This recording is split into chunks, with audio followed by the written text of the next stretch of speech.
കഴിഞ്ഞ ആഴ്ച ഒരു വാട്ടർ പ്യൂരിഫയിങ് ബിസിനസ് എൻ്റെ വേറൊരു ഫ്രണ്ടിന് വേണ്ടി എക്സ്പ്ലെയിൻ ചെയ്യുക. അപ്പോൾ ഈ പുള്ളി വാട്ടർ പ്യൂരിഫയറിൻ്റെ ആൾ വന്നിട്ട് സംബ്, മൈക്രോൺ ഫിൽറ്റർ, ആർ മെമ്പറിൻ എന്നൊക്കെ പറഞ്ഞിട്ട് ഭയങ്കര അടിപൊളിയായിട്ട് പ്രസൻറ്റ് ചെയ്തു സംഭവമൊക്കെ. ഇത് കഴിഞ്ഞപ്പോൾ ഞാൻ എൻ്റെ ഫ്രണ്ട് ചോദിച്ചു, നിനക്കിത് വല്ലതും മനസ്സിലായോ? അപ്പോഴത്തേക്കും അവൻ പറയുമായിരുന്നു, ഒരു തേങ്ങയും മനസ്സിലായില്ല.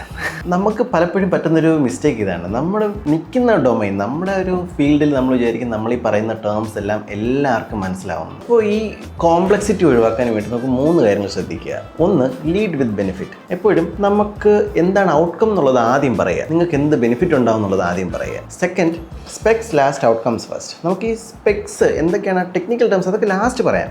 ആദ്യം ഔട്ട്കംസ് പറയാം. നിങ്ങൾക്ക് ഇതുകൊണ്ട് എന്തെല്ലാം ബെനിഫിറ്റ് ഉണ്ടാവും എന്നുള്ളത്, അല്ലെങ്കിൽ ഇതിൻ്റെ റിസൾട്ട് എന്താവും എന്നുള്ളത് ആദ്യം പറയുക. മൂന്നാമത്, ഷോ പ്രൂഫ് ഫാസ്റ്റ്. ഒരു ഫോട്ടോയോ 10 സെക്കൻഡ് ഡെമോയോ ടെസ്റ്റിമോണിയോ അങ്ങനെ എന്തെങ്കിലും ഉണ്ടെങ്കിൽ അത് ആദ്യം കാണിക്കുക. അപ്പോൾ ടെക്നോളജി പറഞ്ഞ് കുളമാക്കുന്ന നിങ്ങളുടെ ഫ്രണ്ട്സ് ബിസിനസ്സിലുണ്ടെങ്കിൽ ഇതൊന്ന് പറഞ്ഞു കൊടുക്കണേ.